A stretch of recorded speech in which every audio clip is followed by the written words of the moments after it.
Many years ago, I was a participant in a workshop facilitated by a dear friend of mine, Mr. Vishwanathan. We call him Vish. In the middle of the session, he said something that completely shifted how I think about communication. He said, "The meaning of my communication is the response I get." At first, it sounded very simple, almost obvious, but the more I sat with it, the more it unsettled me because it meant something very uncomfortable. If I didn't get the response I wanted, it wasn't about the other person. It was also about me. It meant repeating the same thing in the same way and expecting a different response was not persistence, it was futility, insanity at times. And that insight stayed with me. Over the years, as a performance consultant or as a change management practitioner or executive coach, and as someone working in organizational development space, this one idea has bailed me out of difficult situations again and again. Because it taught me one thing: if the outcome is not changing, change the frame. And that's what today's episode is all about.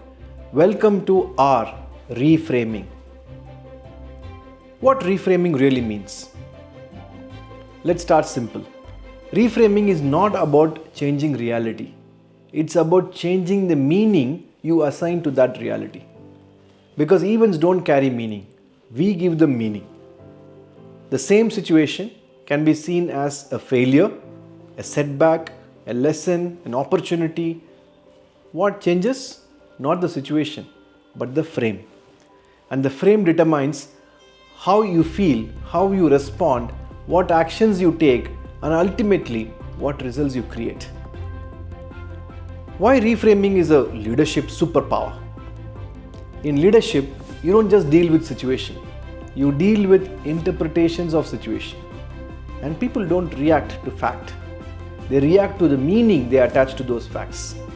So as a leader, your role is not just to solve problem. It is to shape meaning. Because meaning shapes morale, energy, behavior, and culture. In uncertain environment, like the Barney world that we often talk about, reframing becomes critical. Because when the world feels brittle, anxious, non-linear, incomprehensible, leaders provide context. And context is reframing. Where leaders struggle and why reframing matters. In difficult conversations, a leader thinks, my team is resistant. But what if the frame changes to, my team is concerned? The response changes from pushing harder to listening deeper. In change situation, a transformation initiative is seen as another disruption, but reframed as a chance to build future capability. Energy shifts. In feedback can feel like criticism, but reframed as data for growth, breakfast for champions, then it becomes usable. In personal leadership moments, you don't get the response you expect.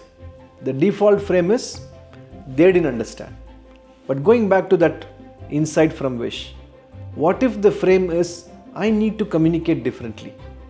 That's ownership, that's leadership. Window gazing versus looking into the mirror. Let me offer another metaphor. In challenging situation, leaders often do window gazing, looking outside, blaming circumstances, blaming people, blaming the system, market staff, my team is not capable, I don't have enough resources, stakeholders don't understand.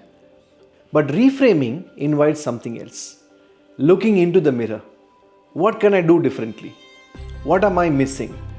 How am I contributing to the situation? Window gazing keeps you stuck. The mirror gives you agency. Let me share a few tools that you can use immediately. SOAR analysis, SOAR analysis.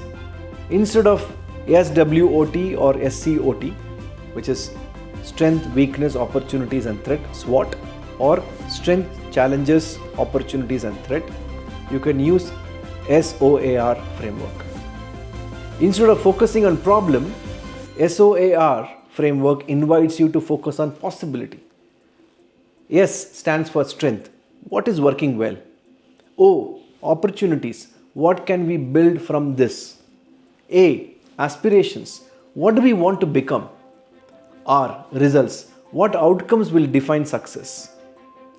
This shifts the conversation from what is wrong to what is possible. This is also called appreciative inquiry or strength-based leadership or positive psychology.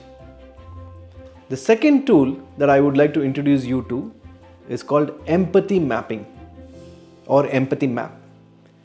When you are stuck in a conflict, try this. Ask, what is the other person thinking? What are they feeling? What are they saying? What are they doing?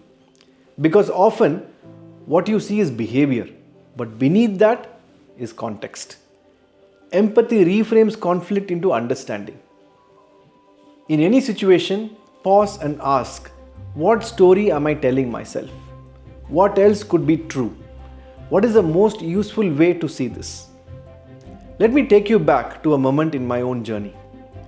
This was early 2009. I was working as a performance consultant with Satyam School of Leadership, and then that email came where Ramaling Raju sent to regulators admitting that the books of Satyam computers had been manipulated. At that time, nearly 53,000 employees across the world, and suddenly, shock, disbelief, uncertainty. For a while, we were all trying to process what had happened. But very quickly, we realized something. If we stayed in this frame, this is a tragedy, this is the end, then that's exactly what it would become. So we chose something different. We chose to reframe. At Satyam School of Leadership, we began a series of internal broadcasts through our IP television in Hyderabad, a program we called Rise of Phoenix. I was anchoring this along with my colleague Mr. Anil Santapuri. Through these sessions, employees could watch live conversations, ask questions through chat, call into the studio, share their stories, and so on. And what did we do? We shifted the narrative from this is a crisis to this is a moment to learn, rebuild, and rise. We spoke about global organizations, including the famous Tylenol case of Johnson & Johnson and so on. And how did they navigate crises with integrity and resilience? We created space for conversation, reflection, shared strength, and slowly something remarkable happened. People began to regain confidence, ownership, and most importantly, hope. We didn't deny reality, but we changed the frame of reality from tragedy to transformation, from collapse to comeback. And till today, these memories remain some of the most meaningful in my journey because I saw firsthand the power of reframing. Here is your experiment for this week. The next time something doesn't go your way, pause and choose window or mirror. Then ask, what story am I telling myself right now? What else could be true? What is a more useful way to see this?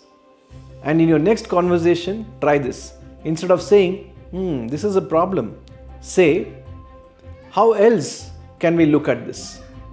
If this resonates, here are a few powerful reads for you. Man's Search for Meaning by Viktor Frankl, on how meaning shapes resilience, even in tough conditions.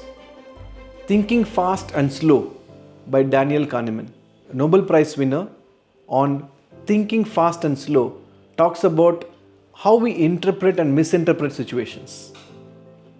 The Art of Possibility by Rosamund and Benjamin Zander, on transforming perspectives and unlocking new possibilities. Robert Keegan and Lisa Lahaye talks about immunity to change, on uncovering hidden beliefs that shape our interpretation. And favoritist of all, Mindset by Carol Dweck, where she talks about choosing growth mindset over fixed mindset. Every key on the keyboard of leadership unlocks a different capability. Today we explored R, reframing, because leadership is not just about what happens to you, it's about what meaning you create from what happens. So the next time you find yourself stuck, don't just look out the window. Pause and look into the mirror, because sometimes a new frame creates a new future.